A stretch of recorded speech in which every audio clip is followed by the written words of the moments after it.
The mahogany table at the Sterling Club gleamed under the chandelier light as Sarah Martinez raised her wine glass, her smile sharp as broken glass. "Here's to moving forward," she announced to the table of executives, "and leaving behind the dead weight that's been holding us back." Her eyes found mine across the polished surface, and I knew exactly who she meant by dead weight.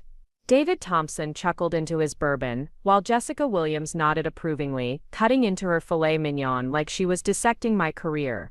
Before we jump back in, tell us where you're tuning in from, and if this story touches you, make sure you're subscribed, because tomorrow I've saved something extra special for you. "Some people just can't adapt to the new landscape," David added, his voice carrying that particular brand of corporate cruelty wrapped in professional language. "Technology moves fast. Either you evolve or you become obsolete." The word hung in the air like smoke from an expensive cigar. Obsolete, as if my 15 years at TechVantage Solutions, my countless late nights debugging code and solving problems nobody else could touch, meant absolutely nothing. As if the foundation I'd helped build was suddenly worthless because I questioned their latest venture into artificial intelligence consulting. But here's what they didn't know as they celebrated what they thought was my professional funeral. Hidden in my jacket pocket was a folded document that would change everything. A document that made me the new owner of the very company they thought they were saving from my obsolete presence. The irony was so perfect it almost made me smile. Almost. 3 months earlier, I was still Michael Chen, Senior Systems Architect at TechVantage Solutions, arriving at the Renaissance Tower every morning at 7:30 with my black coffee and yesterday's optimism. The 24th floor had been my second home for over a decade, a place where I'd grown from an eager junior developer into someone the entire company relied on when the servers crashed or a client's system needed emergency surgery. My cubicle sat in the corner by the window, overlooking downtown Austin, close enough to Sarah's office that she could call me in whenever disaster struck. And disaster struck often at TechVantage. We specialized in marketing technology solutions for mid-size companies, the kind of unglamorous but essential work that kept businesses running. When a client's customer database corrupted, they called us. When their email marketing platform crashed during a major campaign, we fixed it. When their analytics dashboard showed nothing but error messages, I was usually the one who figured out why. It wasn't glamorous work, but it was solid, reliable, and I was good at it. The problem started when Sarah hired David Thompson as our new Vice President of Innovation. David came from one of those Silicon Valley startups that burned through venture capital faster than they could generate actual revenue, but he had the kind of smooth confidence that impressed board members. Within his first week, he was talking about pivoting our entire business model toward AI consulting, despite the fact that none of us had extensive experience in artificial intelligence beyond basic machine learning applications. "The future is automated," David announced during his first all-hands meeting, his presentation slides full of buzzwords like disruptive innovation and paradigm shift. "Companies that don't embrace AI will be left behind, and frankly so will their employees." He looked directly at me during that last part, as if he could see through my polite smile to the skepticism underneath. I wasn't against innovation. I'd been advocating for years that we needed to modernize our technology stack and expand our service offerings. But David's approach felt reckless, like he wanted to abandon everything we'd built in pursuit of whatever trend would impress investors. During the Conda session, I raised my hand. "What about our existing clients?" I asked. "We have contracts with companies that depend on our current services. How do we maintain quality for them while completely shifting our focus?" David's smile tightened almost imperceptibly. "That's exactly the kind of thinking that keeps companies stuck in the past, Michael. We can't let legacy concerns prevent us from seizing new opportunities." Legacy concerns. As if the relationships I'd spent years building with our clients were just obstacles to be overcome. As if the systems I'd architected and maintained were burdens rather than assets. I noticed a few colleagues nodding along with David's response, including Jessica Williams from the marketing team, who had always been quick to align herself with whoever seemed to be rising in the company hierarchy. After the meeting, I tried to have a private conversation with Sarah about my concerns. We'd worked together for 8 years, ever since she was promoted to Director of Operations. I thought she valued my input, my institutional knowledge, my track record of solving problems when things went wrong. "I'm worried we're moving too fast," I told her in her corner office, with its view of the state capitol building. "We don't have the expertise to suddenly become an AI consulting firm. Shouldn't we be building that capability gradually while maintaining our core business?" Sarah leaned back in her leather chair, her expression harder than I'd ever seen it. Michael, I need you to understand something. The board is excited about David's vision. They see massive growth potential in AI consulting. What they don't see is value in maintaining the status quo. But our current services are profitable, I pointed out. We have happy clients, recurring revenue, a solid reputation in the market. Solid isn't enough anymore, she replied. David projects we could triple our revenue within 2 years by focusing on AI implementation for enterprise clients. That's the kind of growth that gets attention from acquisition targets. Acquisition targets. Suddenly it all made sense. Sarah wasn't just looking to grow the company, she was positioning it for sale. And in her mind, legacy systems and experienced employees who understood the current business were liabilities rather than assets. They made the company seem old-fashioned, harder to market to potential buyers who wanted to acquire cutting-edge AI expertise. Over the following weeks, David's Preparing and narrating this story took us a lot of time, so if you are enjoying it, subscribe to our channel. It means a lot to us. Now back to the story. Influence grew stronger while mine seemed to diminish. He hired 2 new consultants from his previous company, both with impressive AI credentials and even more impressive salaries. He started scheduling client meetings without including me, even for accounts I'd managed for years. When I asked about it, he said he wanted fresh perspectives on our client relationships. The breaking point came during a team meeting about the Henderson manufacturing account. Henderson had been our client for 6 years, and I'd personally designed their entire customer data management system. It was complex but efficient, handling millions of customer records and integrating with their manufacturing processes. David wanted to propose a complete replacement with an AI-driven system that would cost 3 times as much and take 8 months to implement. This is exactly the kind of legacy system that's holding Henderson back, David explained to the room. Manual processes, outdated architecture, limited scalability. We should be positioning ourselves as the company that helps them leap into the future. I couldn't stay quiet. Henderson's system isn't broken, I said. It processes their data efficiently, integrates with their existing workflows, and has been running without major issues for 3 years. Why would we recommend they replace something that works perfectly for their needs? David's expression grew cold. Because works perfectly mom is another way of saying no room for growth. Henderson Manufacturing is expanding into new markets. They need predictive analytics, automated customer segmentation, real-time personalization. They need AI, not whatever legacy solution you cobbled together. The room fell silent. David had just dismissed years of my work as something I'd cobbled together, and he'd done it in front of the entire team. I felt heat rising in my chest, but I kept my voice steady. The system I designed for Henderson is scalable and modular, I replied.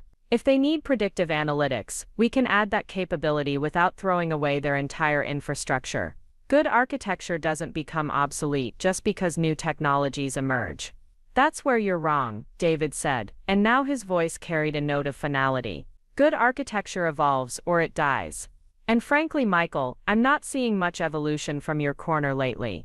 After the meeting, Jessica Williams approached me with what she probably thought was kindness. Michael, maybe it's time to consider that the industry is changing faster than some of us can keep up. There's no shame in admitting when you've reached your limits. Reached my limits. As if my 15 years of experience, my deep understanding of our clients' needs, my ability to solve complex technical problems, were suddenly worthless because I questioned the wisdom of abandoning everything for the latest trend. I wanted to remind her that 6 months ago, when her marketing automation system crashed during their biggest campaign of the year, she'd begged me to work through the weekend to fix it. But I just nodded and walked back to my desk. That evening I sat in my home office in Cedar Park, looking through job listings and trying to figure out what had gone wrong. My career had been steady, successful by most measures. I'd solved problems, delivered projects on time, built systems that lasted.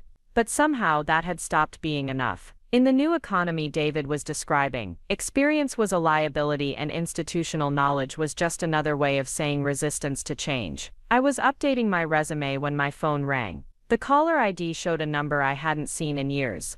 Bob Stevens, the former CEO of TechVantage, who'd retired 5 years earlier. Bob had hired me as a junior developer back in 2009, and he'd been a mentor throughout my early career. We'd stayed in touch sporadically after his retirement, occasional coffee meetings, where he'd ask about the company and I'd update him on our latest projects. "Michael," Bob's familiar gravelly voice came through the phone. "I heard through the grapevine that things are getting interesting over at TechVantage. Sarah Martinez called me last week asking for a reference on this David Thompson character. I wasn't sure how much to share, but Bob had always been someone I could trust. It's been a challenging transition," I said carefully. "David has some ambitious plans for changing our business model." Bob chuckled. "Ambitious is one word for it. I did some research on his previous company after Sarah called. Burned through $12 million in funding before they folded. Impressive how someone can fail upward in this industry." "He's very convincing," I said. "The board seems excited about his AI strategy." "The board," Bob repeated, and I could hear the skepticism in his voice. "You know, Michael, I still have some connections in this industry. And I still have some skin in the game, if you know what I mean." I didn't know what he meant, but something in his tone suggested I should pay attention. "What are you thinking, Bob?" "I'm thinking that 15 years of institutional knowledge and proven problem-solving ability shouldn't be dismissed so easily. I'm also thinking that companies built on solid foundations tend to outlast companies built on hype and venture capital." We talked for another 20 minutes about the industry, about the challenges of balancing innovation with stability, about the difference between real progress and technological fashion. When we hung up, I felt better than I had in weeks. At least someone understood that experience and reliability still had value. But the situation at work continued to deteriorate. David's influence grew stronger, and my role became increasingly marginalized. He started scheduling important meetings during times when he knew I had client calls or system maintenance responsibilities. When I raised concerns about proposed changes to existing client systems, my input was dismissed as resistance to change. Jessica Williams began openly questioning my technical recommendations in meetings, despite having no technical background herself. The final straw came during a presentation to the Henderson manufacturing executives. David had insisted on proposing his AI-driven system replacement, despite my warnings that it was premature and unnecessarily complex for their needs. The presentation was a disaster. Henderson's CTO asked detailed technical questions that David couldn't answer. When they inquired about integration with their existing manufacturing systems, David promised capabilities that didn't exist in any available AI platform. After the clients left, David turned to me with fury in his eyes. "This is exactly why we need to move away from these legacy relationships," he said. "Clients like Henderson are stuck in the past, just like some of our employees. They're holding us back from becoming what we need to be."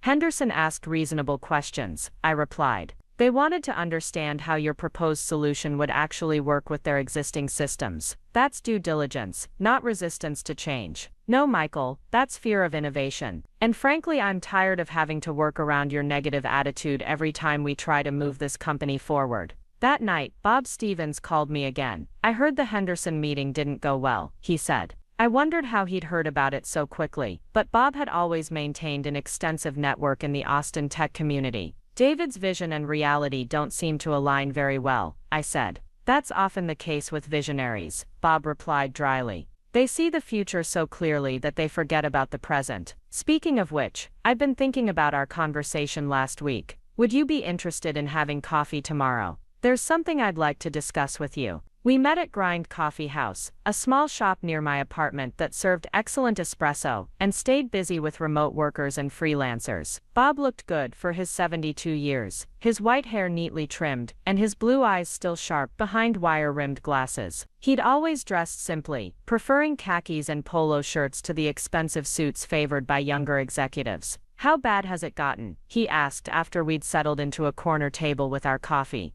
I told him everything: David's dismissive attitude toward existing clients, the pressure to abandon proven systems in favor of unproven AI solutions, the way my 15 years of experience were being treated as liabilities, rather than assets. Bob listened without interrupting, occasionally nodding or raising an eyebrow. "You know," he said, "when I finished I built TechVantage over 22 years. Started in my garage with 2 employees, and a dream of providing reliable technology solutions to companies that couldn't afford their own IT departments. We grew slowly, deliberately building relationships and reputation along the way. I remember the stories," I said. "You used to tell them during the holiday parties. The thing about building something slowly is that you understand every piece of it. You know which parts are essential and which parts are decoration. You know the difference between innovation and fashion. Bob stirred his coffee thoughtfully. Sarah Martinez is a capable operations manager, but she never built anything from scratch. She doesn't understand the difference between growth and progress. I wasn't sure where this conversation was heading, but I could sense there was more to it than Bob's nostalgia for the early days of the company. Michael, I want to ask you something, and I want you to think carefully before you answer. If you could run TechVantage the way you think it should be run, what would you do? The question caught me off guard. I'd spent so much time defending the status quo that I hadn't really considered what I would do if I had complete control. But as I thought about it, the answer came clearly. I'd focus on what we do best, while gradually expanding our capabilities, I said. I'd maintain our relationships with existing clients, while building new expertise in areas like AI and machine learning. I'd hire people who understand both new technologies and business realities. I'd grow the company sustainably, instead of chasing whatever trend promises the fastest return. Bob smiled. That sounds like a solid plan. Now let me ask you another question. Would you be interested in implementing that plan? What do you mean? Bob reached into his jacket pocket and pulled out a business card. It was simple white with black text, Apex Digital Holdings Strategic Technology Investments. At the bottom was Bob's name and phone number. I've been busy since retirement, he said. Turns out there's a lot of opportunity in the market for someone who understands the difference between valuable companies and flashy startups. I've been acquiring small technology firms that have strong fundamentals but are undervalued by the market. I stared at the business card, trying to understand what he was telling me. You're buying companies. I'm buying companies that remind me of what TechVantage used to be before it got distracted by the latest trends. Companies with solid client relationships, proven systems, experienced employees who understand both technology and business. Bob leaned forward. Companies like TechVantage, actually. The implication hit me like a physical blow. You're thinking about buying TechVantage. I'm thinking about a lot of things, Michael, but mostly I'm thinking about what happens when companies lose sight of their core strengths in pursuit of quick growth. Usually they become acquisition targets for someone who recognizes their actual value.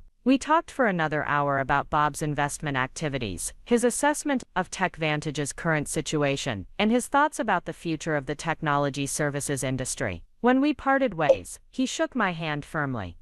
Think about what we discussed, Michael. And keep doing good work, regardless of what anyone else says about it being obsolete. Quality has a way of outlasting fashion. That weekend, I did something I hadn't done in months. I felt hopeful about the future. Not because my situation at TechVantage had improved, but because I'd been reminded that there were still people in the industry who valued experience, competence, and integrity over hype and buzzwords. Walking into the office Monday morning felt different after my conversation with Bob Stevens. The familiar hum of keyboards and phone conversations seemed muted, as if I was observing everything from a distance. Amanda Foster, the receptionist, greeted me with her usual cheerful smile. But even that felt strange, now that I knew things might be changing in ways no one expected. David Thompson was already in Sarah's office when I arrived, their heads bent over what looked like financial projections spread across her desk. Through the glass walls, I could see David gesturing enthusiastically, while Sarah nodded and took notes. Whatever they were planning, it clearly didn't involve consulting with anyone who'd been at the company longer than 6 months. I settled at my workstation and opened my email to find 3 urgent messages from existing clients. Henderson Manufacturing was reporting intermittent failures in their customer data sync process. Riverside Retail needed help with their inventory management system after a server migration gone wrong. And Pacific Northwest Logistics was experiencing performance issues with their shipping optimization algorithms that I'd implemented 2 years ago. These were the kinds of problems I'd been solving for over a decade, the unglamorous but essential work that kept businesses running smoothly. Each issue required deep understanding of the client's specific systems, their workflow requirements, and the interconnections between different technology components. It wasn't the kind of flashy innovation that impressed board members, but it was the foundation that everything else was built on. I spent the morning diving into Henderson's sync issues, methodically tracing through log files and database queries to identify where the process was breaking down. It turned out to be a cascading failure, caused by a recent update to their inventory management software that had changed the format of certain data fields. The fix required updating 3 different integration points and testing the entire sync process end to end. While I was debugging the final integration, David appeared at my cubicle with Jessica Williams in tow. Both of them looked pleased about something, which immediately put me on guard. "Michael, we need to talk about resource allocation," David said, pulling up a chair without invitation. "I've been reviewing our current client commitments, and I think we're spending too much time on maintenance work that doesn't generate new revenue." I saved my work and turned to face them. Maintenance work keeps our clients happy and prevents major system failures. That's how we maintain long-term relationships and recurring revenue. Jessica opened a tablet and showed me what looked like a spreadsheet analysis. David's been calculating the opportunity cost of maintenance hours versus new project development. If we reduced maintenance activities by 50% and redirected that time toward AI consulting proposals, we could potentially increase our revenue pipeline by 300%. I stared at the numbers on her screen, trying to understand the logic. Those calculations assume we can land AI consulting contracts at the same rate we currently deliver maintenance services. But we don't have proven expertise in AI implementation, and we don't have a track record that potential clients can evaluate. "That's exactly the kind of conservative thinking that's holding us back," David replied. "Every successful company has to take calculated risks to achieve breakthrough growth. You can't build the future by maintaining the past. You also can't build the future by abandoning the clients who trust you with their current operations," I said. "If Henderson's data sync fails completely because we're too busy chasing AI contracts to fix it properly, how does that help our reputation in the market?" David's expression hardened.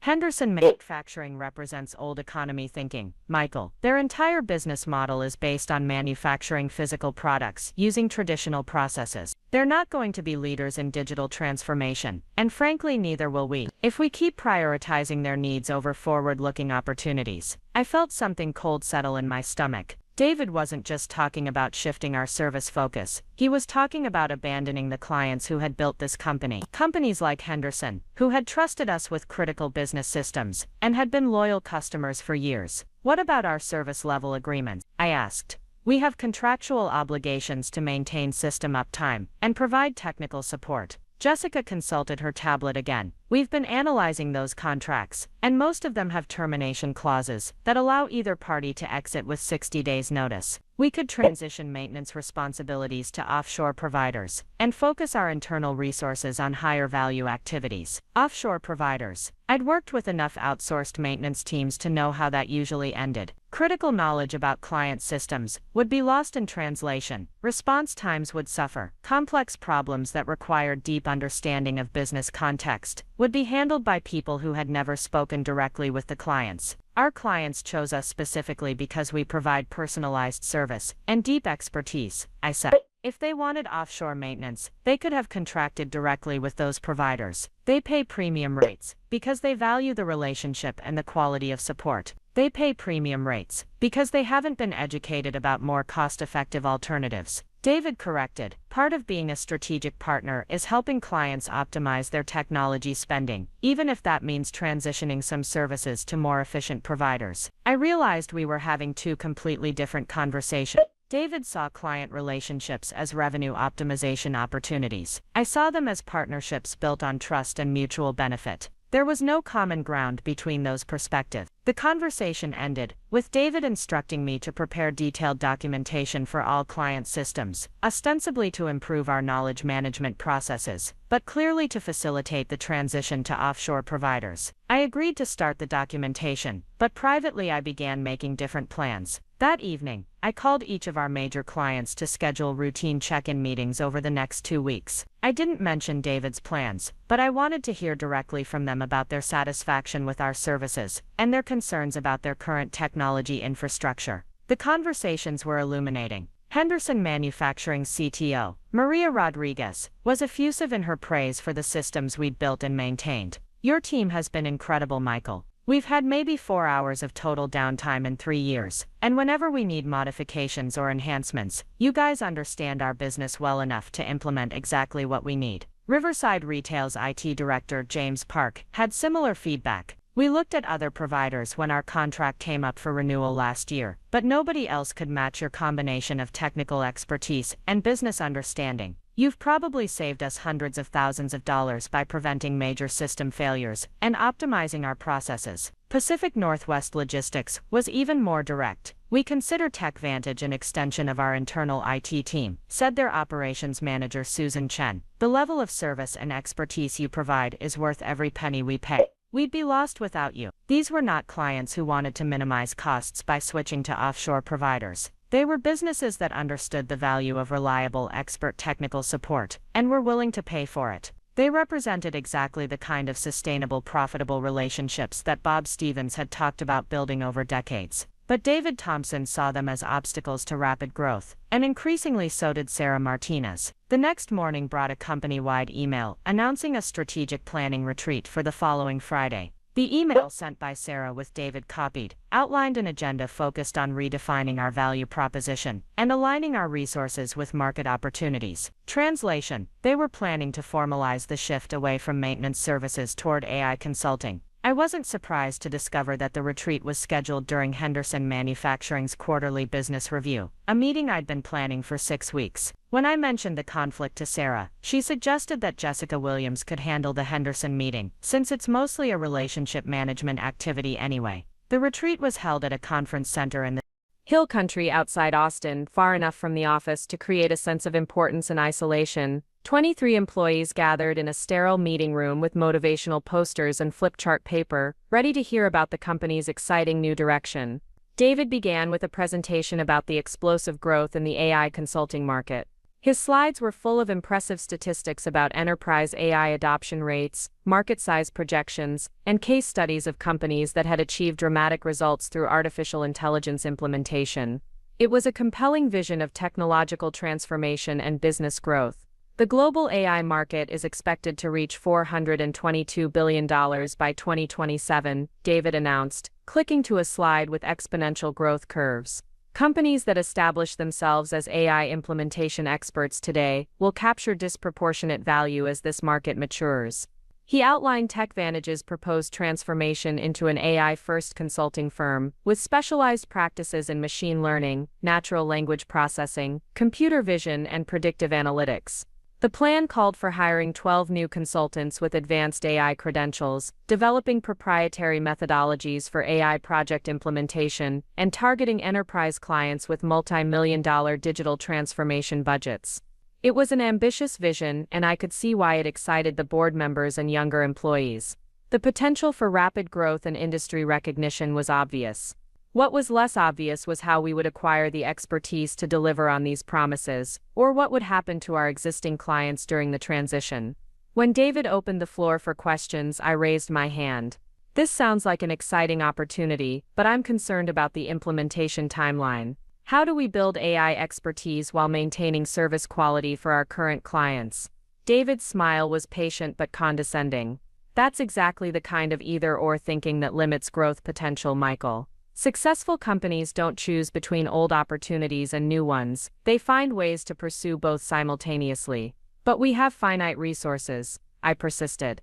If we're hiring 12 new AI consultants and developing new methodologies, where do we find the time and budget to also maintain our current service levels? Jessica Williams jumped in before David could respond. Michael, I think you're focusing too much on current constraints instead of future possibilities. If we can establish ourselves in the AI consulting market, the revenue growth will more than compensate for any short-term transition costs. What about the risk? I asked. We're talking about abandoning proven revenue streams to pursue opportunities in a market where we have no track record and no established expertise. Sarah Martinez finally spoke up from the back of the room. Michael, every business faces inflection points where they have to choose between maintaining the status quo and pursuing transformational growth. The companies that succeed are the ones that have the courage to make bold moves. The word courage hung in the air like an accusation. The implication was clear: supporting the AI transformation was courageous, while questioning it was cowardly. Anyone who expressed concerns about the plan was demonstrating a lack of vision and leadership. The rest of the retreat followed predictably. Employees were divided into working groups to develop implementation plans for different aspects of the AI transformation. I found myself assigned to a group focused on legacy client transition strategies, which was corporate speak for figuring out how to end relationships with our current customers. The other members of my group were enthusiastic about the possibilities. Tom Bradley from the sales team saw opportunities to upsell existing clients on AI enhancements to their current systems. Lisa Wang from project management talked about developing transition timelines that would minimize client disruption while freeing up resources for new initiatives. I tried to contribute constructively, but my heart wasn't in it. These were people I'd worked with for years, planning the systematic dismantling of everything we'd built together. They weren't malicious or greedy, they were simply caught up in the excitement of David's vision and the promise of rapid growth. During the lunch break, I walked outside to get some fresh air and perspective. The conference center was surrounded by rolling hills covered in oak trees, a peaceful landscape that contrasted sharply with the aggressive growth planning happening inside. I was contemplating the irony when my phone rang. "How's the retreat going?" Bob Stevens asked without preamble. I looked around to make sure no one was within earshot. "About like you'd expect, David's presenting his vision for transforming us into an AI consulting powerhouse, and everyone's drinking the Kool-Aid. And what do you think about the vision?" "I think it's a recipe for destroying everything good about this company in pursuit of something we're not qualified to deliver." Bob was quiet for a moment. "Michael, I've been thinking about our conversation last week. How would you feel about accelerating our timeline?" "What do you mean?" "I mean, I've been having preliminary discussions with some potential investors about acquiring TechVantage sooner rather than later, before David's transformation plan damages the core business irreparably." My heart started beating faster. "Are you serious?" "Dead serious. The question is whether you'd be interested in being part of the new management structure. I'd need someone who understands the business, knows the clients, and shares my vision for sustainable growth." I thought about Henderson Manufacturing, Riverside Retail, Pacific Northwest Logistics, and all the other clients who trusted us with their critical systems. I thought about the employees who had built their careers at TechVantage and deserved better than being casualties of David's transformation experiment. "Yes," I said without hesitation. "I'm interested." "Good, we'll need to move carefully and quietly. David's plan might actually work in our favor by making the company more attractive to acquisition. Sarah and the board will be focused on growth projections and market positioning instead of due diligence and operational details." After we hung up, I walked back into the conference center with a new sense of purpose. For the rest of the retreat, I participated enthusiastically in the planning sessions, asking detailed questions about implementation timelines and resource requirements. I volunteered to lead the client transition working group and offered to develop comprehensive documentation for all existing systems and relationships. My colleagues probably thought I'd finally come around to David's vision. In reality, I was gathering intelligence and positioning myself to protect what mattered most when the inevitable change came. The retreat concluded with individual commitment ceremonies where each employee was asked to publicly endorse the AI transformation plan. When my turn came, I stood in front of my colleagues and spoke from the heart. "I've been thinking a lot about what makes companies successful over the long term. I said I believe it comes down to understanding your core strengths and building on them strategically. TechVantage has always succeeded because we combine technical expertise with deep business understanding. As we expand into AI consulting, I'm committed to ensuring we maintain that foundation while we explore new opportunities." It was carefully worded to sound supportive while actually emphasizing the importance of not abandoning our proven strengths. Sarah smiled and nodded approvingly. David looked satisfied that he'd finally brought me into the fold. My colleagues applauded politely. None of them realized I was already planning for a very different future. The following Monday brought the quarterly all-hands meeting, where Sarah would announce the AI transformation plan to the entire company. The meeting was scheduled for 10 o'clock in the main conference room, with breakfast pastries and coffee provided to create a festive atmosphere. I arrived early and took a seat in the back corner, where I could observe everyone's reactions without drawing attention to myself. Employees filtered in gradually, chatting about weekend activities and speculating about the agenda. The mood was generally positive. Most people assumed the meeting would bring news of new contracts or expanded operations. Sarah began with a review of the company's financial performance over the past quarter. Revenue was up 12% compared to the same period last year, client satisfaction scores remained consistently high, and we'd successfully completed several major system implementations ahead of schedule. By any reasonable measure, TechVantage was thriving. But Sarah framed these results as a launching pad for something much bigger.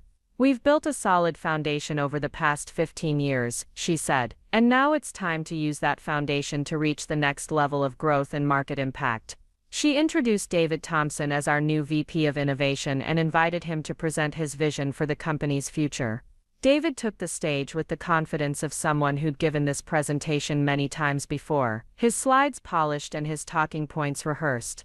The AI transformation plan looked even more ambitious when presented to the full company. David projected that TechVantage could achieve 300% revenue growth within 18 months by establishing ourselves as a premier AI consulting firm. He outlined partnerships with leading technology universities, recruitment of top-tier AI talent, and development of proprietary tools and methodologies. Most of the audience was visibly excited by the presentation. The promise of rapid growth, industry recognition, and cutting-edge work was intoxicating. Even employees who had no direct involvement with AI technologies seemed energized by the vision of transforming TechVantage from a regional services company into a national consulting powerhouse. During the Q&A session, questions focused mainly on implementation details and career development opportunities. How quickly would the new AI practice be launched? What training would be provided for existing employees? What kinds of clients would we be targeting? David handled the questions expertly, painting a picture of carefully managed growth that would benefit everyone. Existing employees would have opportunities to develop new skills and work on more challenging projects. Client relationships would be enhanced through the addition of AI capabilities. The company's market position would be strengthened through technological leadership. It all sounded reasonable and exciting, which made my concerns seem petty and backward-looking. When the formal presentation ended and people began clustering in small groups to discuss the implications, I felt increasingly isolated in my skepticism.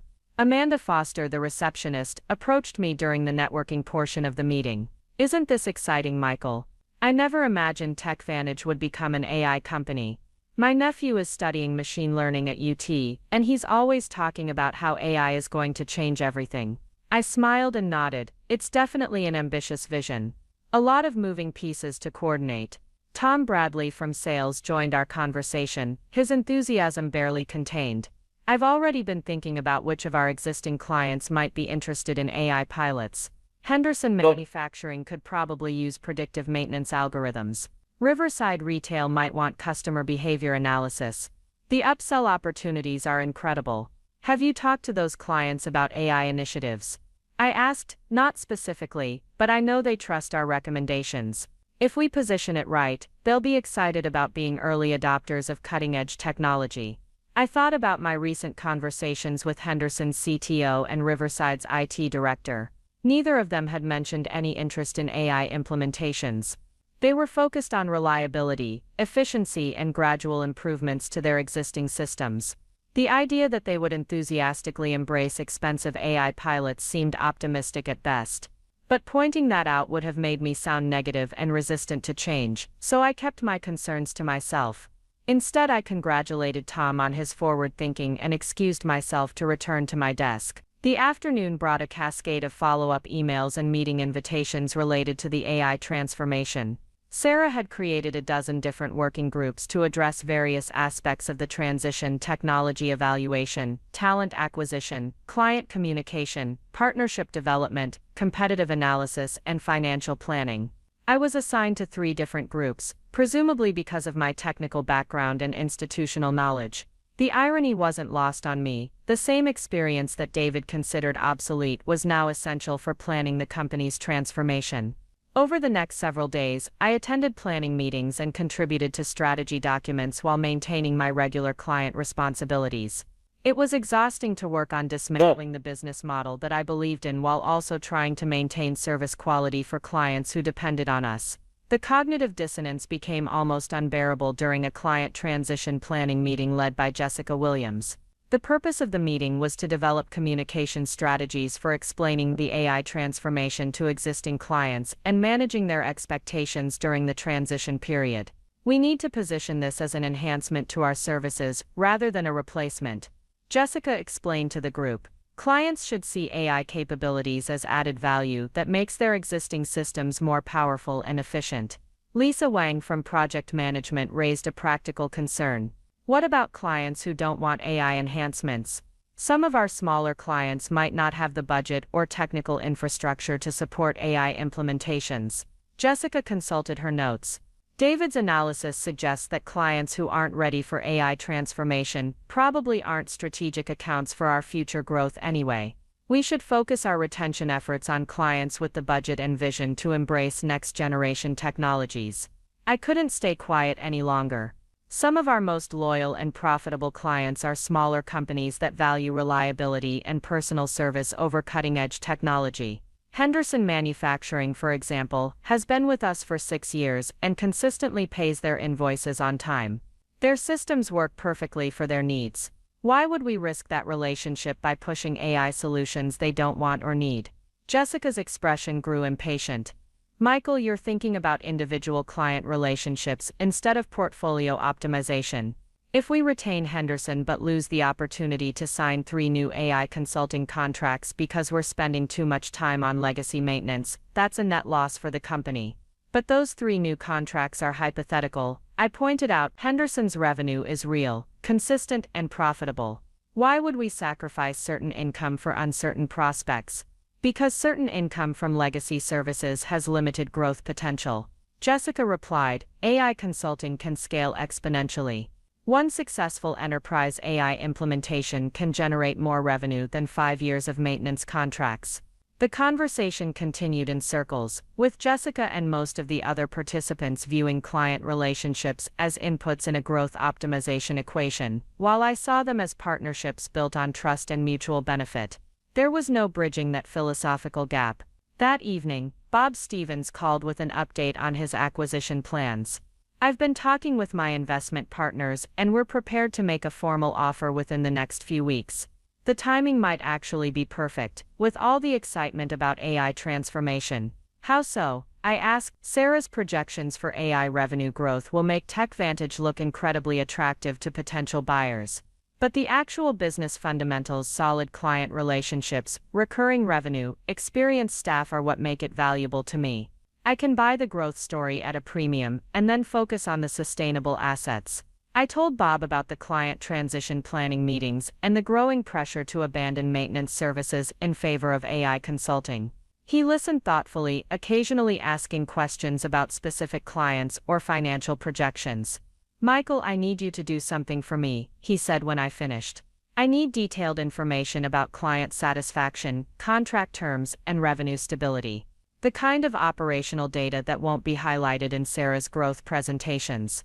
Over the next week, I compiled comprehensive reports on every major client relationship, contract terms, service history, satisfaction metrics, growth potential, and strategic value.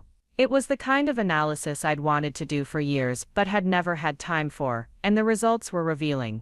Our existing client base was remarkably stable and profitable. Average client tenure was 4.5 years. Client satisfaction scores consistently exceeded 90%. Revenue retention was 97% annually. Most importantly, many clients had expressed interest in gradually expanding their technology capabilities with our guidance. This wasn't a stagnant legacy business that needed radical transformation. It was a solid foundation that could support strategic growth if managed properly. The problem wasn't our clients or our services, it was leadership that had lost sight of what made the company successful in the first place. I encrypted the client analysis and sent it to Bob through a secure file sharing service. Within hours he called back with enthusiasm in his voice. Michael, this is exactly what I was hoping to find. TechVantage isn't a struggling company that needs to be saved, it's a successful company that's about to be destroyed by misguided leadership. So what happens next? I asked. Next, we prepare for the most important business lunch of your career. The Sterling Club occupied the top 2 floors of a glass tower on 6th Street, its windows offering panoramic views of downtown Austin and the Colorado River. I'd driven past the building countless times over the years, but never imagined I'd be dining inside its exclusive dining room, much less sitting at a table where my professional future would be decided without my knowledge. Sarah had announced the lunch meeting during our weekly team stand-up, presenting it as a celebration of our recent successes and an opportunity to discuss the AI transformation with some potential strategic partners. The guest list was small but significant: herself, David Thompson, Jessica Williams, and two unnamed executives from what she described as a prominent technology investment firm. I wasn't originally invited to the lunch, which didn't surprise me given my recent exclusion from high-level planning meetings. But 3 days before the event, Amanda Foster approached my desk with an apologetic expression and a printed email in her hand. "Michael, I'm sorry to bother you, but there's been a change to the Sterling Club lunch on Friday. Sarah asked me to invite you to join the group." She handed me the email, which contained all the meeting details but no explanation for why I'd been added at the last minute. I suspected David's influence in the invitation. Including me would allow him to demonstrate how he'd successfully converted a resistant employee to his vision, or possibly to contrast his forward-thinking approach with my supposedly outdated perspective. Either way, it felt like I was being set up for something unpleasant. The night before the lunch, Bob Stevens called with final instructions and encouragement. "Remember, Michael, you don't need to say much during the meeting. Just observe, listen, and let them reveal their intentions. The truth has a way of exposing itself when people get comfortable. What if they ask me direct questions about the AI transformation? I can't pretend to support something I fundamentally disagree with. Answer honestly but diplomatically. You're a technical expert who values sustainable growth over rapid expansion. There's nothing controversial about that position, even if David tries to make it seem outdated." I arrived at the Sterling Club 15 minutes early, partly from nervousness and partly because I wanted to observe the environment before the others arrived. The hostess led me through an elegant lobby decorated with oil paintings of Texas landscapes and into a private dining room with dark wood paneling and leather chairs arranged around a circular table. The room felt like a place where important decisions were made, where deals were struck and futures were determined over expensive wine and carefully prepared meals. It was intimidating but also energizing. I was about to participate in a conversation that would shape the trajectory of everything I'd worked for over the past 15 years. Sarah arrived next, looking polished and confident in a navy suit that suggested serious business. She greeted me warmly, thanking me for making time in my schedule and expressing appreciation for my recent contributions to the transformation planning process. Her tone was friendly but formal, the kind of professional courtesy that creates distance rather than connection. David appeared moments later with Jessica, both of them engaged in animated conversation about market opportunities and competitive positioning. David wore an expensive charcoal suit that emphasized his Silicon Valley credentials, while Jessica had chosen a sophisticated dress that conveyed both competence and ambition. They looked like executives from a successful consulting firm, which I supposed was exactly the image they wanted to project. The two mystery guests arrived precisely at noon, introduced by Sarah as Robert Stevens and Margaret Chen from Apex Digital Holdings. I nearly choked on my water when Bob walked into the room, his familiar face wearing an expression of polite interest that gave no hint of our previous conversations. Margaret Chen was an elegant woman in her 50s with silver hair and intelligent eyes that seemed to catalog every detail of the room and its occupants. Bob shook hands with everyone in turn, his grip firm and his demeanor professional.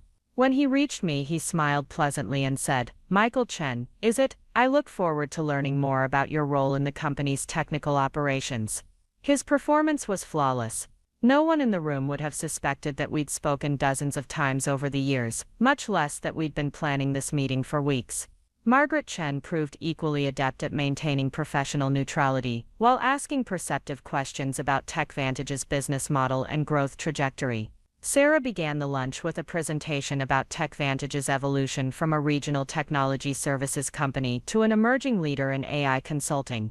She spoke passionately about our strong client relationships, our reputation for technical excellence, and our commitment to innovation. It was an impressive pitch that highlighted genuine strengths while positioning the company for the next phase of growth. David followed with a detailed overview of the AI transformation strategy, complete with market analysis, competitive positioning, and financial projections. His presentation was polished and persuasive, filled with compelling statistics about the expanding AI market and case studies of companies that had achieved dramatic growth through strategic technology pivots. The artificial intelligence consulting market represents a unique inflection point, David explained, his voice carrying the confidence of someone who delivered this pitch many times. Companies that establish themselves as AI implementation experts today will capture disproportionate value as enterprise adoption accelerates over the next 5 years. Bob and Margaret listened attentively, asking thoughtful questions about implementation timelines, talent acquisition strategies, and client development approaches. Their inquiries were sophisticated and well-informed, the kind of due diligence questions that serious investors would ask when evaluating a potential acquisition target. Margaret was particularly interested in the financial projections underlying David's growth strategy. "Your revenue forecasts are quite aggressive," she observed. "What gives you confidence that TechVantage can achieve 300% growth while simultaneously building AI expertise and maintaining service quality for existing clients?" David leaned forward, his enthusiasm evident. "The key is strategic focus and resource optimization. By transitioning maintenance activities to offshore providers, we can redeploy our senior talent toward higher-value AI consulting projects. Meanwhile, our existing client relationships provide a built-in market for AI enhancement services." "And what has been the response from existing clients to this strategy?" Bob asked, his tone neutral but his eyes focused intently on David's answer. "We're still in the early communication phases," Sarah interjected, "but initial conversations have been very positive. Companies like Henderson Manufacturing and Riverside Retail are excited about the possibility of adding AI capabilities to their existing systems." I felt an uncomfortable twist in my stomach at Sarah's mischaracterization of those client relationships, but I remained silent and continued eating my salmon while listening to the conversation unfold. Margaret turned her attention to me for the first time since the presentations began. "Michael, as the senior technical person on the team, what's your assessment of the challenges involved in this transformation?" The question was direct and unavoidable. Everyone at the table was looking at me, waiting for my response. I could feel David's tension as he anticipated potential resistance from me, while Sarah's expression suggested confidence that I would support the strategy we'd all been working on together. "Any major strategic shift involves significant execution risks," I said carefully. "The AI consulting market is competitive and rapidly evolving. Success will depend on our ability to recruit and retain top-tier talent while building credibility with enterprise clients who have high expectations for technical expertise and project delivery." It was a diplomatic answer that acknowledged the challenges without directly criticizing the strategy. David looked relieved, while Sarah nodded approvingly. But I noticed Bob's slight smile, as if he recognized the careful way I'd framed my concerns. "What about your existing client relationships?" Margaret asked. "How do you see those evolving during the transformation process?" This was where the conversation became more dangerous territory. I knew from my recent client meetings that companies like Henderson Manufacturing were primarily interested in reliability and gradual improvements, not expensive AI implementations. But I also knew that expressing skepticism about client receptivity would undermine the entire transformation narrative. "Our clients trust us to provide strategic guidance about their technology investments," I replied. "The key is understanding their business objectives and recommending solutions that create genuine value rather than pursuing technology for its own sake." Jessica jumped in before I could elaborate. "Michael's being characteristically conservative, but that's actually one of our strengths. Our methodical approach to client relationships will help us implement AI solutions that deliver measurable business results rather than just impressive technical capabilities." Her intervention was smooth and supportive, repositioning my caution as a strategic advantage rather than resistance to change. David nodded approvingly, and the conversation moved on to other aspects of the transformation strategy. But I caught Bob's eye across the table, and his expression suggested he understood exactly what I'd been trying to communicate. The existing clients weren't clamoring for AI transformations, they valued stability and trusted guidance. The disconnect between David's aggressive growth projections and client reality was exactly what Bob had suspected. The conversation continued for another hour, covering topics ranging from competitive analysis to partnership opportunities to long-term market positioning. Bob and Margaret asked intelligent questions and made thoughtful observations, but they revealed little about their own investment criteria or decision-making timeline. As the lunch wound down, Sarah made her closing pitch. We believe TechVantage is positioned to become a premier AI consulting firm while maintaining the client relationships and operational excellence that have made us successful. We're looking for strategic partners who share our vision for transformational growth and can provide the resources to accelerate our timeline. Bob leaned back in his chair, his expression thoughtful. You've certainly built an impressive foundation over the past 15 years. Strong client relationships, solid financial performance, experienced technical team. Those are valuable assets in any market environment. Exactly, David agreed enthusiastically. And now we're ready to leverage those assets to capture a much larger share of the growing AI market. Margaret asked a few final questions about client contract terms and revenue stability, topics that seemed mundane compared to the exciting growth projections but were clearly important to her investment analysis. I noticed that her questions focused heavily on the sustainability and predictability of the existing business, while David's answers emphasized the upside potential of the AI transformation. As we prepared to leave, Bob shook hands with each team member again, expressing appreciation for the informative presentation and promising to follow up with next steps. When he reached me, he paused slightly longer than with the others. Michael, it's been particularly valuable to hear your technical perspective on the transformation challenges. I hope we'll have the opportunity to continue this conversation in the future. His words were perfectly appropriate for the context, but I detected an undertone that suggested he was satisfied with how the meeting had unfolded.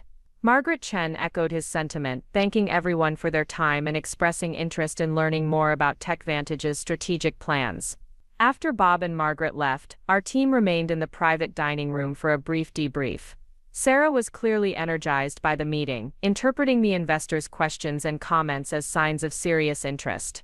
David was equally optimistic, already speculating about potential investment amounts and partnership structures. I think they were impressed by our growth strategy, Jessica observed. The questions about financial projections and implementation timelines suggest they're doing serious due diligence. Margaret Chen seemed particularly interested in our existing client relationships, Sarah noted. That's a good sign, since those relationships provide both stability and expansion opportunities. David nodded confidently. They understand that TechVantage represents a unique opportunity to invest in AI transformation while maintaining downside protection through established revenue streams. It's exactly the kind of strategic investment that sophisticated investors look for. I listened to their analysis while finishing my coffee, wondering how differently they might interpret the meeting if they knew Bob Stevens was the former CEO of TechVantage rather than a potential outside investor. The irony was perfect. They were enthusiastically courting the very person who had built the company they were now planning to transform beyond recognition. As we walked back to the office, Sarah pulled me aside for a private conversation. Michael, I was pleased with how you handled yourself in there. Your comments about execution challenges and client relationships showed exactly the kind of thoughtful analysis that investors appreciate. I just tried to be honest about the complexities involved, I replied. That's exactly right. Sophisticated investors don't want unrealistic optimism, they want realistic assessment of opportunities and risks. Your perspective added credibility to our presentation. I thanked Sarah for the feedback while privately marveling at how my carefully worded skepticism had been interpreted as support for the transformation strategy. It was a reminder that people often hear what they want to hear, especially when the stakes are high and the pressure to succeed is intense. Back at the office, I returned to my regular responsibilities while processing everything that had happened during the lunch. The performance had been flawless on all sides. Bob and Margaret had played their roles as potential investors perfectly, while Sarah, David, and Jessica had presented their transformation vision with passion and conviction. But beneath the surface, I could see the fundamental disconnection that would ultimately determine TechVantage's future. David and Sarah were chasing a vision of rapid growth and industry transformation that required abandoning the very strengths that had made the company successful. Meanwhile, Bob understood that those strengths, solid client relationships, technical expertise, operational reliability, were exactly what made TechVantage worth acquiring and preserving. That evening, my phone rang at exactly 9 o'clock. Bob's familiar voice carried a note of satisfaction that hadn't been present during the formal lunch meeting. "Well, that was enlightening," he said without preamble. "David Thompson is even more disconnected from business reality than I expected. And Sarah Martinez has completely bought into his transformation fantasy. What did you think of their financial projections?" I asked. "Completely unrealistic." They're assuming they can achieve 300% revenue growth in a market they don't understand, using expertise they don't possess, while simultaneously maintaining relationships with clients they're planning to abandon. It's a recipe for destroying everything good about the company. I described my uncomfortable position during the meeting, trying to answer questions honestly without undermining the transformation strategy I was supposed to support. Bob chuckled at my diplomatic maneuvering. "You handled it perfectly, Michael. Your answers confirmed everything I suspected about the disconnect between their growth projections and client reality. When Margaret asked about client receptivity to AI implementations, your careful response made it clear that the demand isn't there." We discussed the next steps in Bob's acquisition timeline. The lunch meeting had provided valuable intelligence about TechVantage's strategic direction and leadership mindset, but now he needed to move forward with a formal offer before David's transformation plans caused irreparable damage to the core business. "Sarah's going to be surprised when she realizes that her potential strategic partner is actually interested in acquiring the company outright," Bob said. "Even more surprised when she discovers that her AI transformation strategy is exactly what's driving the acquisition timeline." Over the next several days, I watched the aftermath of the Sterling Club lunch unfold with growing anticipation. Sarah scheduled multiple follow-up meetings to discuss investor feedback and refine the transformation strategy based on insights from the lunch conversation. David seemed energized by what he interpreted as validation of his vision, pushing even more aggressively for rapid implementation of the AI consulting practice. The momentum building around the transformation made my position increasingly untenable. I was expected to participate enthusiastically in planning sessions while privately believing that the entire strategy was misguided. More challenging, I was sitting on information about Bob's acquisition plans that would fundamentally change everyone's calculations about TechVantage's future. The cognitive dissonance reached a breaking point during a client strategy meeting focused on AI readiness assessment for our major accounts. David had created a framework for evaluating which clients were most likely to embrace AI implementations and invest in next-generation consulting services. Henderson Manufacturing scores relatively low on our AI readiness matrix, Jessica reported, consulting a detailed spreadsheet analysis. Their technology infrastructure is solid but conservative, their decision-making process is deliberate rather than agile, and their budget allocation tends to favor proven solutions over experimental initiatives, which suggests they're not a strategic account for our AI consulting practice, David concluded. We should focus our relationship management efforts on clients with higher transformation potential. I couldn't let that characterization stand unchallenged. Henderson Manufacturing has been one of our most loyal and profitable clients for 6 years. They pay their invoices promptly, they provide referrals to other companies, and they consistently expand their relationship with us as their business grows. Why would we deprioritize a proven revenue source? David's expression grew impatient. Because proven revenue sources with limited growth potential prevent us from capturing exponential opportunities, Michael. If we spend 50% of our senior resources maintaining conservative clients like Henderson, we won't have the capacity to pursue transformational projects that could generate 10 times more revenue. But those transformational projects are still hypothetical, I pointed out. Henderson's revenue is real and predictable. Shouldn't we maintain our foundation while we build new capabilities? That's exactly the kind of incremental thinking that keeps companies trapped in low-growth markets, David replied. Successful transformation requires bold resource allocation decisions, even if they involve short-term risk. The conversation continued in familiar patterns, with David advocating for rapid change and aggressive growth while I emphasized the value of stability and proven relationships. But this time I noticed something different in how our colleagues responded to the debate. Several team members who had previously supported David's transformation vision began asking more practical questions about implementation risks and client retention strategies. Tom Bradley from sales expressed concerns about maintaining revenue during the transition period. Lisa Wang from project management wondered whether we had sufficient technical expertise to deliver on ambitious AI consulting promises. The cracks in consensus weren't dramatic, but they were visible to anyone paying attention. David's vision remained compelling in theory, but the practical challenges of execution were becoming harder to ignore as the transformation timeline accelerated. That afternoon, Amanda Foster approached my desk with an urgent expression and a sealed envelope in her hand. "Michael, this was delivered by courier about an hour ago. The delivery person said it was time-sensitive and requested that you review it as soon as possible. I recognized Bob's careful handwriting on the envelope, though the return address listed Margaret Chen at Apex Digital Holdings. Inside was a single sheet of letterhead with a brief formal message. Following our productive lunch meeting, Apex Digital Holdings would like to schedule a follow-up discussion regarding strategic partnership opportunities with TechVantage Solutions. Please contact our office at your earliest convenience to arrange a meeting with senior management. The letter was perfectly crafted to appear like a routine follow-up from potential investors, but I understood its real meaning. Bob was ready to move forward with the acquisition process, and he needed me to help facilitate the next phase of discussions. I called the number listed on the letterhead and reached Margaret Chen's assistant, who scheduled a meeting for the following Thursday morning at Apex Digital Holdings offices in the Barton Creek area. The meeting would include Sarah, David, and myself from TechVantage, along with Bob, Margaret, and their senior investment committee from Apex Digital. When I reported the scheduling request to Sarah, her excitement was immediate and obvious. "This is exactly what we hoped would happen after the lunch meeting," she said. "They're clearly serious about a potential partnership, and they want to move quickly." David was equally enthusiastic, interpreting the follow-up meeting as validation of TechVantage's strategic position and growth potential. "This could be the breakthrough that accelerates our entire transformation timeline," he said. "With the right strategic partner, we could build our AI consulting practice faster than we ever imagined."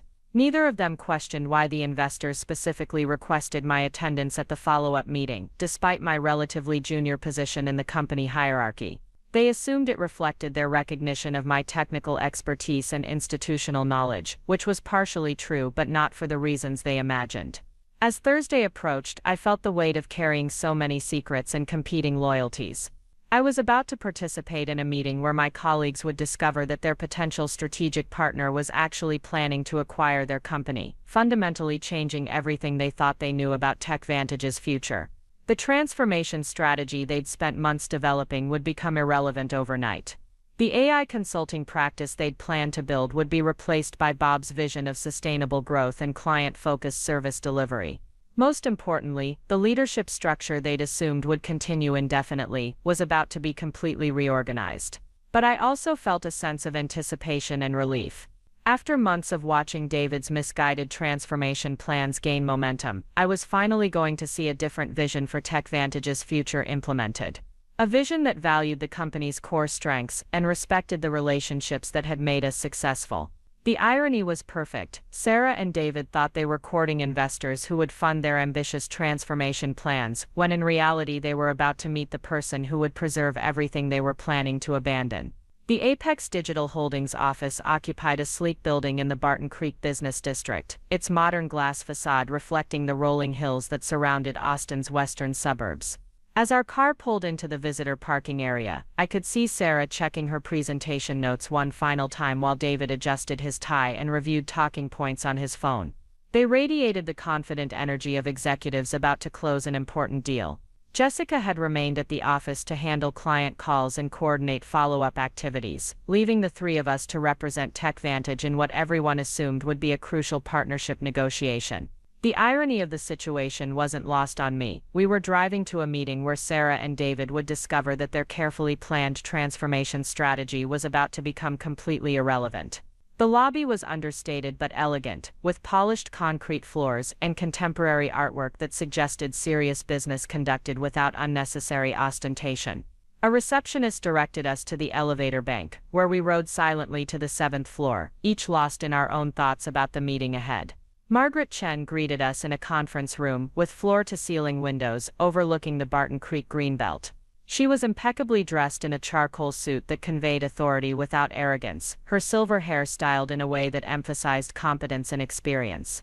Two other executives sat at the conference table, a younger man introduced as James Rodriguez, Apex Digital's Director of Strategic Acquisitions, and an older woman named Patricia Walsh, who served as Chief Financial Officer. Bob Stevens entered the room exactly 5 minutes after our scheduled start time, carrying himself with the quiet confidence of someone accustomed to making important decisions.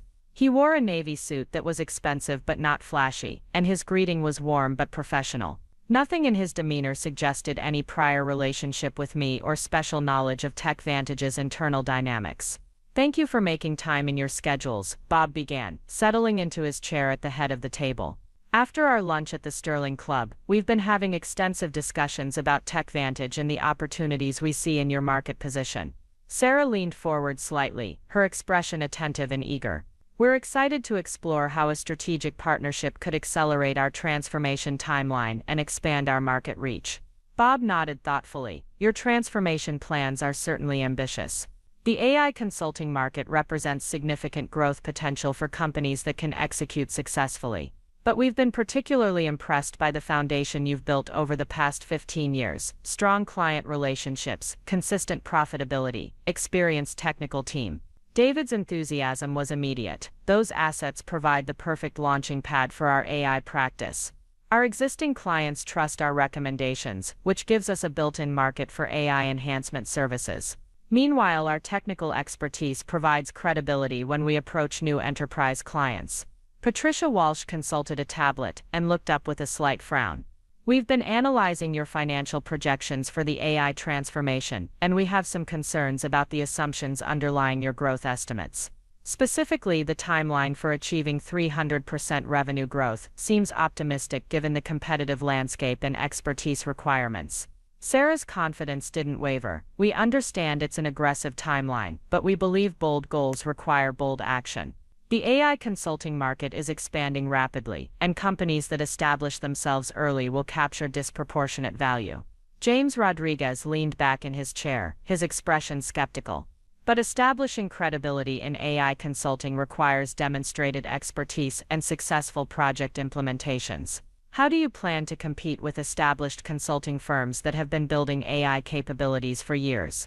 David had clearly anticipated this question. Our competitive advantage lies in our deep understanding of mid-market technology needs combined with our ability to implement practical AI solutions that deliver measurable business value. We're not trying to compete with the big consulting firms for massive enterprise transformations. We're targeting companies that need accessible, effective AI implementations. Margaret Chen made notes, while David spoke, her expression neutral but attentive. And what about your existing client base during this transformation? How do you maintain service quality and relationship strength while building entirely new capabilities? This was the question I'd been dreading, because it highlighted the fundamental contradiction in David's strategy. Sarah answered first, her tone confident but her words carefully chosen. We're planning a phased approach that maintains continuity for existing clients while gradually introducing AI capabilities. Our clients understand that we're committed to their long-term success, and they're excited about the enhanced services we'll be able to provide. Bob's expression remained neutral, but I caught a slight tightening around his eyes that suggested skepticism. Michael, as the senior technical person, how do you see the execution challenges involved in this transition? The question was direct and unavoidable, and I knew that my answer would significantly influence the direction of the conversation. Everyone at the table was watching me, waiting for confirmation that the transformation strategy was technically sound and practically achievable. The primary challenge will be managing resource allocation during the transition period, I said carefully. Maintaining service quality for existing clients requires significant technical expertise and time investment. Simultaneously, building AI consulting capabilities will strain our resources, unless we're very strategic about staffing and project prioritization. David jumped in before I could elaborate. That's exactly why we're exploring strategic partnerships. The right investor could provide resources to accelerate our capability development while maintaining operational excellence. But Bob wasn't finished with me. Michael, based on your recent client interactions, what's your assessment of market demand for AI consulting services among TechVantage's existing client base? The question was perfectly crafted to elicit honest information, while appearing to be routine due diligence. I knew from my conversations with Henderson Manufacturing, Riverside Retail, and other long-term clients that there was little immediate interest in expensive AI implementations. But saying that directly would undermine the entire transformation narrative. Our clients are primarily focused on optimizing their existing systems and gradually expanding their technology capabilities, I replied. They value reliability and proven solutions over cutting-edge implementations. Any AI initiatives would need to demonstrate clear business value and integrate seamlessly with their current operations. Sarah's expression tightened slightly at my diplomatic but cautious response. David looked frustrated, as if I was being unnecessarily conservative in front of potential investors. But Bob nodded thoughtfully, as if my answer confirmed something he'd suspected. That's a mature perspective, Bob said. Sustainable growth often comes from understanding client needs rather than pushing technology solutions. Speaking of which, we'd like to discuss a different kind of partnership opportunity. The change in Bob's tone was subtle but unmistakable. Margaret Chen closed her tablet and folded her hands on the table. James Rodriguez and Patricia Walsh exchanged glances that suggested they were moving into a new phase of the conversation. We've been impressed by TechVantage's operational foundation and market position. Bob continued. Your client relationships are remarkably stable, your financial performance is consistently strong, and your technical capabilities are well regarded in the industry. Those are valuable assets in any market environment. Sarah smiled, interpreting Bob's comments as validation of their transformation strategy. We believe those assets position us perfectly for the next phase of growth. With the right strategic partner, we can leverage our foundation to capture a much larger share of the expanding AI market. Bob leaned forward, his expression becoming more serious. Actually, Sarah, we see a different kind of opportunity. Rather than partnership around your transformation plans, Apex Digital Holdings would like to propose a complete acquisition of TechVantage Solutions. The silence that followed was profound and uncomfortable. Sarah's smile faded as she processed what Bob had just said. David's face went through a series of expressions: confusion, disbelief, and finally understanding that everything he thought he knew about this meeting was wrong. I'm sorry, Sarah said slowly, but I think there may be some miscommunication. We're here to discuss strategic partnership opportunities to fund our AI transformation, not to explore selling the company. Margaret Chen spoke for the first time since the introductions. We understand this may come as a surprise, but our analysis suggests that TechVantage's current value proposition is more compelling than your proposed transformation strategy. We're prepared to make a substantial offer based on your existing business fundamentals. David found his voice, though it carried a note of indignation. Our transformation strategy represents exponential growth potential. Why would you want to acquire TechVantage to maintain the status quo when we're positioned to become a leading AI consulting firm? Patricia Walsh opened a folder and pulled out several documents. Because transformation strategies in competitive markets carry significant execution risk, while established businesses with strong fundamentals represent more predictable value creation opportunities. Bob's expression was patient but firm. David, your growth projections assume perfect execution in a market where TechVantage currently has limited expertise.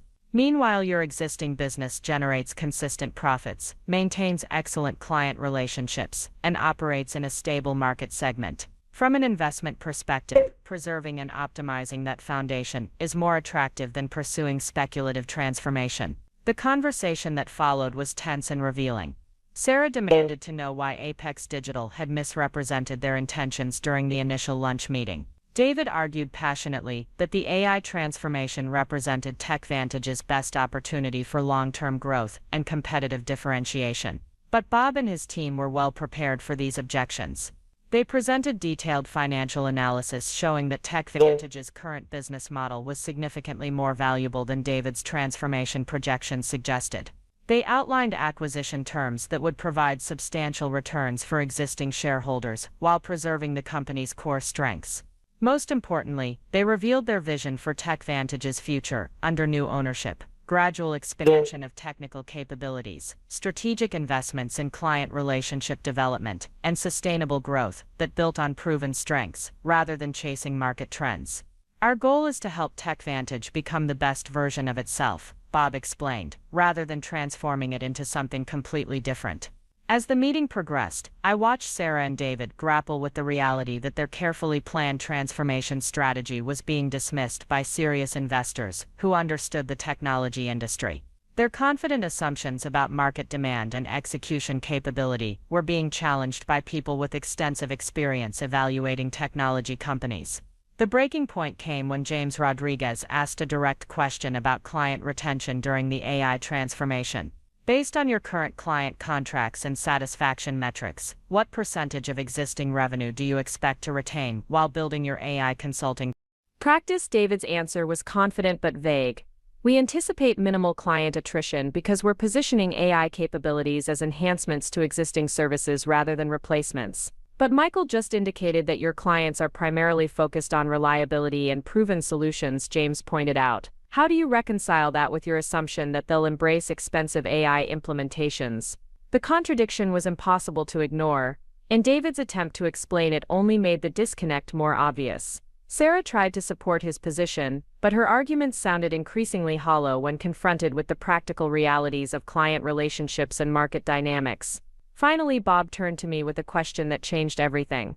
Michael, you've been relatively quiet during this discussion. What's your honest assessment of TechVantage's strategic options? The moment I'd been anticipating for weeks had arrived. Everyone at the table was looking at me, waiting for an answer that would either support the transformation strategy or validate Apex Digital's acquisition rationale. Sarah and David expected me to defend the plans we'd all been working on together. Bob was giving me the opportunity to speak truthfully about what I believed was best for the company. I think TechVantage's greatest strength has always been our ability to understand client needs and deliver reliable solutions that create genuine business value, I said slowly. Over the past few months, I've had extensive conversations with our major clients about their technology priorities and investment plans. What I've learned is that they value our expertise, our responsiveness, and our commitment to their long-term success. I paused, aware that my next words would fundamentally alter the dynamic in the room. Most of our clients aren't looking for revolutionary AI transformations. They want gradual improvements, enhanced capabilities, and trusted guidance about technology investments. They've stayed with us for years because we understand their businesses and recommend solutions that work. David's face was flushed with anger. Michael, you're completely missing the growth potential in AI consulting. Just because our existing clients aren't asking for AI implementations doesn't mean there isn't enormous demand in the broader market. But chasing that broader market means abandoning the clients and relationships that have made us successful, I replied. And we don't have the expertise or track record to compete effectively with established AI consulting firms. Sarah tried to intervene, but Bob held up a hand to let me continue. I believe TechVantage's best opportunity for sustainable growth is to build on our existing strengths while gradually expanding our capabilities in response to actual client demand. That means maintaining our commitment to service excellence while selectively developing new technologies that enhance our core value proposition. The silence that followed my statement was heavy with implication. I had just articulated exactly the vision that Bob and Apex Digital were proposing, while implicitly rejecting the transformation strategy that Sarah and David had spent months developing. Bob smiled for the first time since the acquisition proposal. Michael, that's exactly the kind of strategic thinking that makes TechVantage an attractive acquisition target. You understand the difference between growth and progress, between innovation and fashion. David's composure finally cracked. This is ridiculous. We're talking about abandoning a transformational growth opportunity to maintain a low-growth service business. That's not strategic thinking, that's fear of change. No, David, Bob replied calmly. It's understanding that sustainable success comes from doing important things extremely well, not from chasing every market trend that promises rapid growth. Margaret Chen leaned forward, her tone professional but decisive. We'd like to move forward with formal acquisition discussions. Our preliminary offer values TechVantage at significantly more than your current market capitalization, with terms that recognize the contribution of key employees to the company's ongoing success. She slid a document across the table to Sarah, who read it with growing amazement. The acquisition offer was indeed substantial, reflecting Apex Digital's assessment of TechVantage's true value based on its existing business fundamentals rather than speculative transformation projections. But there was one more revelation that would complete the transformation of this meeting from partnership negotiation to corporate acquisition. Bob Stevens stood up and walked to the window, looking out at the Barton Creek landscape for a moment before turning back to face our table. Sarah, David, there's something else you should know about Apex Digital Holdings and our interest in TechVantage. He paused, his expression serious but not unkind. My name is Robert Stevens, and I was the founding CEO of TechVantage Solutions. I built this company over 22 years, starting in my garage with 2 employees and a vision of providing reliable technology solutions to companies that needed expert guidance. The impact of Bob's revelation was immediate and dramatic. Sarah's face went through a series of emotions: shock, confusion, embarrassment, and finally understanding. David looked as if he'd been physically struck, his confident demeanor replaced by the realization that he'd been advocating for the dismantling of a company in front of the person who had created it. I retired 5 years ago because I wanted to explore other opportunities and I believed TechVantage was in capable hands. Bob continued. But over the past few months, I've watched with growing concern, as leadership has lost sight of what made this company successful. He walked back to the table, his tone becoming more direct. The AI transformation strategy represents everything I hoped TechVantage would avoid: chasing market trends instead of serving client needs, pursuing rapid growth instead of sustainable development, abandoning proven strengths in favor of unproven capabilities. Sarah found her voice, though it was subdued. Bob, we had no idea you were involved with Apex Digital. If we'd known you were considering an acquisition, we would have approached the situation differently. Would you? Bob asked. Because from my perspective, the transformation strategy was developed without considering the long-term interests of clients, employees, or shareholders. It was designed to create short-term excitement for potential investors, rather than sustainable value for all stakeholders.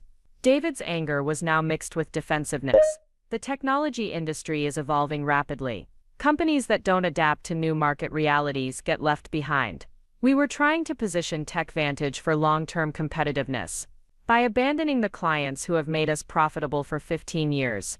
Bob responded, by hiring expensive consultants in markets where we have no track record. By promising capabilities we don't possess to justify valuations we haven't earned. The conversation that followed was both painful and illuminating. Bob methodically dismantled the assumptions underlying David's transformation strategy, using his deep knowledge of TechVantage's history and his broad experience in the technology industry to expose the flaws in their planning. Most devastating was his analysis of the client retention assumptions.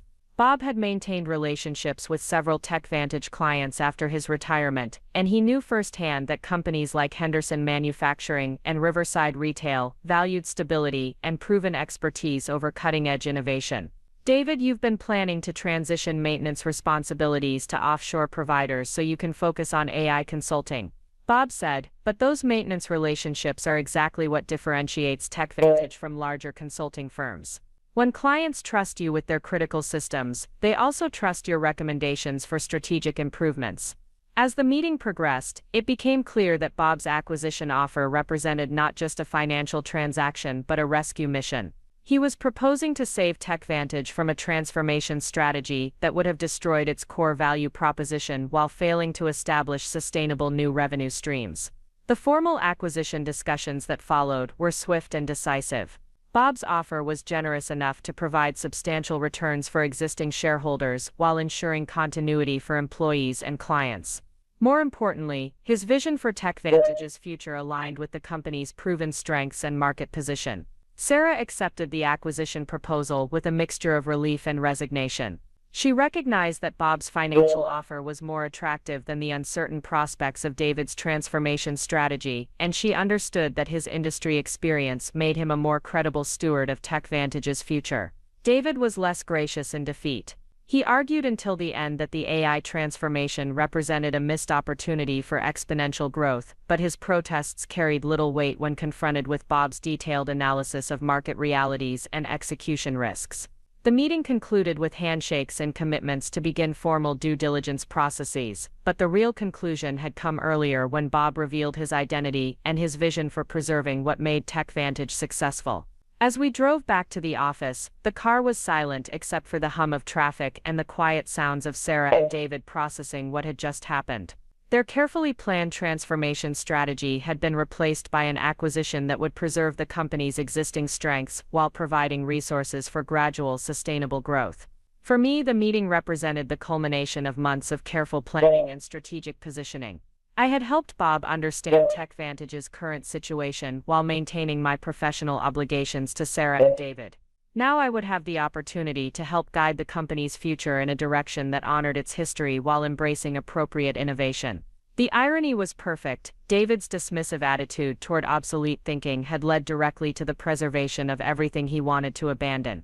His aggressive pursuit of transformation had triggered the very intervention that would ensure continuity and stability. 6 months later, I was sitting in the same conference room where Bob had revealed his acquisition plans, but now it was my office as TechVantage's new Chief Technology Officer. The walls were decorated with photos of client implementations and team celebrations, reminders of the relationships and achievements that had made our success possible.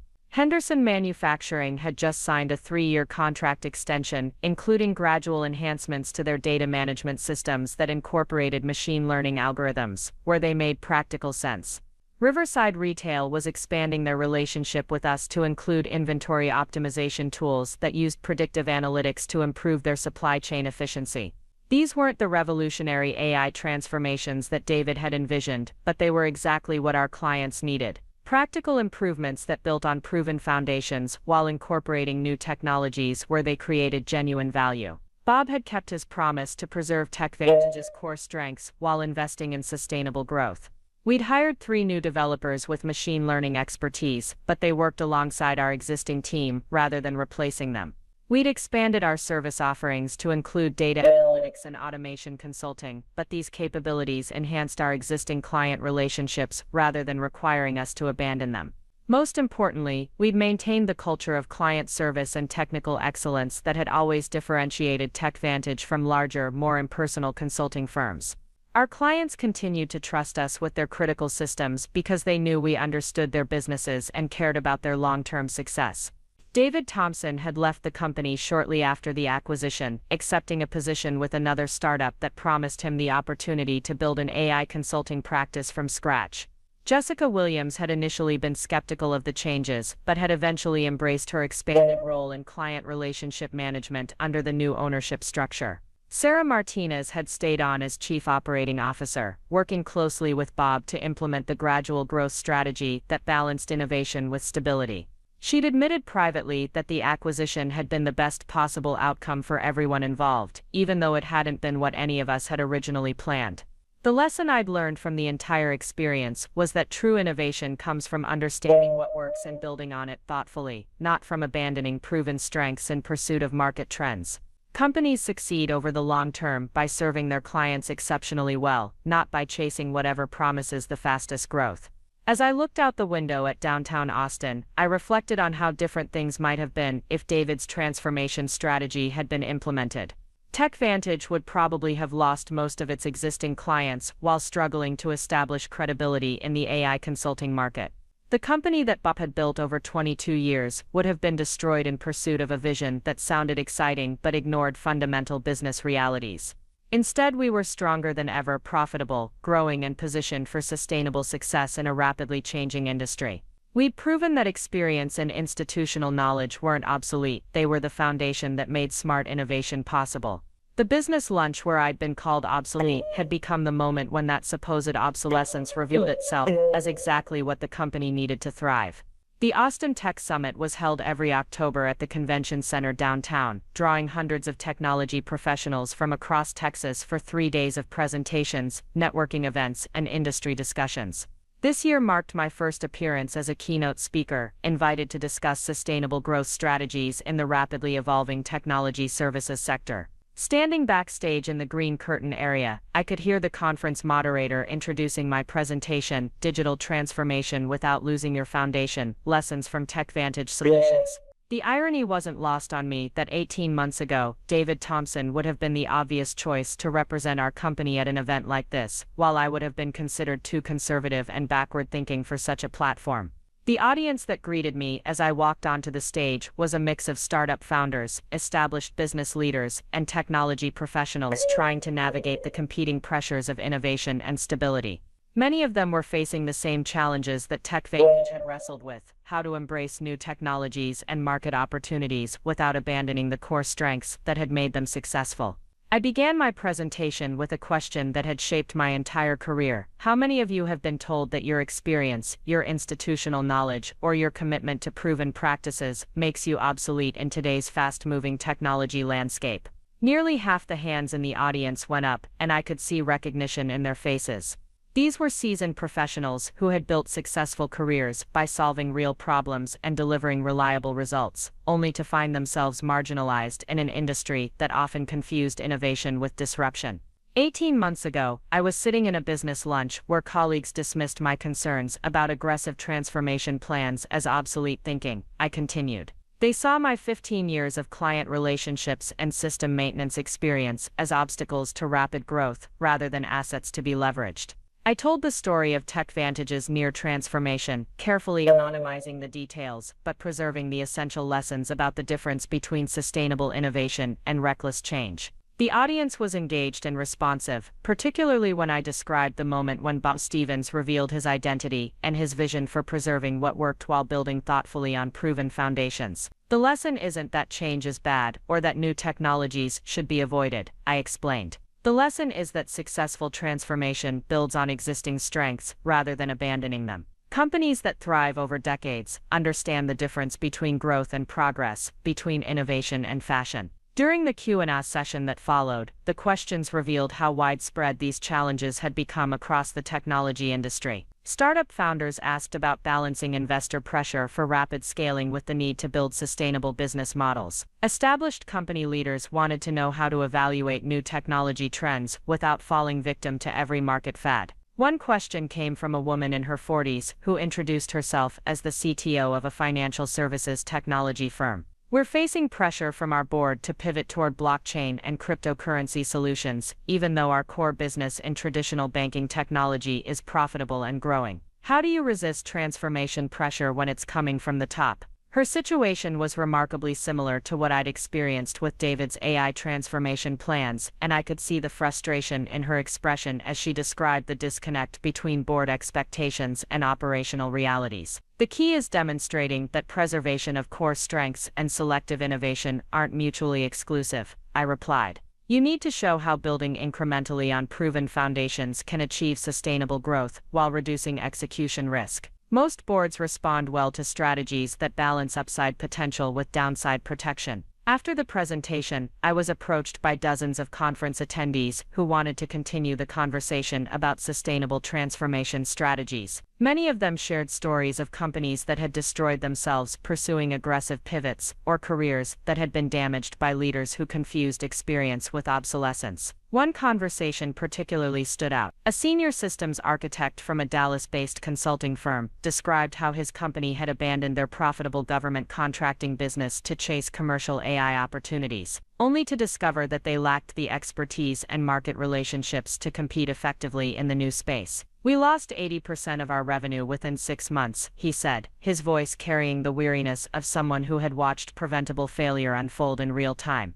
The leadership team convinced themselves that government work was old economy thinking, but those contracts had been funding our operations for 12 years. His story reinforced everything I'd learned about the importance of understanding what creates lasting value versus what generates short-term excitement. Companies that survived and thrived over decades did so by recognizing that innovation should enhance their core capabilities rather than replace them entirely. The networking reception that evening was held at a rooftop venue overlooking Lady Bird Lake, with the Austin skyline providing a dramatic backdrop for conversations about technology, business strategy, and career development. I found myself in discussions with entrepreneurs, investors, and industry veterans who were all grappling with similar questions about navigating change while preserving what worked. Bob Stevens appeared at my shoulder during one of these conversations, his familiar presence a reminder of how much had changed since our first coffee meeting at Grind Coffee House. He'd flown in from Dallas specifically to attend my presentation, and his pride in TechVantage's transformation was evident in his expression. "You did well up there," he said, as we walked to a quieter corner of the reception area. "That message about building on foundations rather than abandoning them needs to be heard more often in this industry." We talked about TechVantage's continued growth under the new ownership structure. Our client base had expanded by 30% over the past year, driven largely by referrals from existing customers who appreciated our approach to gradual, thoughtful technology enhancement. The machine learning and data analytics capabilities we'd added were generating genuine value for clients rather than serving as expensive experiments. More importantly, employee satisfaction and retention had improved dramatically since the acquisition. The constant pressure to transform everything had been replaced by a culture that valued expertise, encouraged learning, and supported long-term career development. People felt appreciated for their experience rather than threatened by their institutional knowledge. The interesting thing, Bob observed, is that we're actually growing faster now than we would have under David's transformation plan, but we're doing it sustainably. Our revenue growth is based on expanding relationships with satisfied clients rather than chasing speculative opportunities in unfamiliar markets. As the evening wound down, I reflected on the journey that had brought me to this point. 18 months ago, I'd been a marginalized systems architect whose concerns about aggressive transformation were dismissed as obsolete thinking. Tonight I was a keynote speaker sharing lessons about sustainable innovation with hundreds of technology professionals. The reversal wasn't just personal vindication, it was validation of the principle that experience and institutional knowledge remain valuable even in rapidly changing industries. The key is knowing how to apply that experience constructively, rather than using it as an excuse to resist all change. Walking back to my hotel through downtown Austin, I passed the Renaissance Tower where TechVantage's offices were located on the 24th floor. The building was mostly dark at this hour, but I could see a few lights still burning where dedicated employees were working late on client projects or system maintenance tasks. Those lights represented everything that had made TechVantage successful over the years. Commitment to client service, attention to detail, and willingness to do whatever was necessary to solve problems and deliver results. They also represented the foundation that had made our recent growth possible, proving that innovation built on solid fundamentals was more powerful than transformation pursued for its own sake. My phone buzzed with a text message from Maria Rodriguez, Henderson Manufacturing CTO, congratulating me on the presentation and thanking me for the recent implementation of predictive maintenance algorithms in their production systems. The new capabilities had reduced unplanned downtime by 23% while integrating seamlessly with their existing operations. That text message encapsulated everything I'd learned about effective innovation. It solved real problems for people who trusted your expertise, it built incrementally on proven systems, and it created measurable value rather than impressive demonstrations. Most importantly, it strengthened relationships rather than requiring you to abandon them in pursuit of new opportunities. The business lunch where David Thompson had called me obsolete seemed like ancient history now, but its lessons remained fresh and relevant.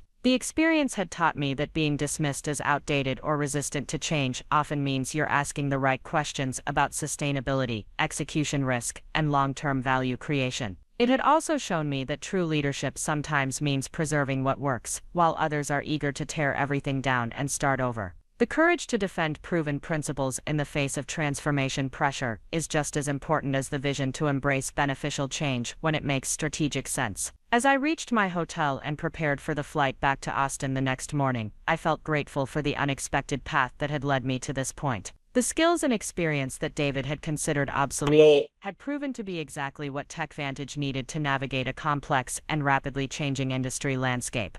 The story that began with dismissal and marginalization had evolved into one of vindication and leadership, but more importantly, it had become a testament to the enduring value of competence, integrity, and commitment to serving others well. Those qualities never become obsolete, regardless of how dramatically technology and markets evolve. In a world that often confuses disruption with progress and change with improvement, the ability to distinguish between valuable innovation and destructive transformation remains one of the most important skills any professional can develop. That distinction had saved TechVantage from a costly strategic mistake and positioned the company for sustainable long-term success. The business lunch that had started as professional humiliation had become the catalyst for everything that followed. Bob's intervention, the successful acquisition, my expanded role, and ultimately this keynote presentation that allowed me to share these lessons with others facing similar challenges. Sometimes being called obsolete is the first sign that you're asking exactly the right questions about what really matters for lasting success. Up next, you've got two more standout stories right on your screen. If this one hit the mark, you won't want to pass these up, just click and check them out.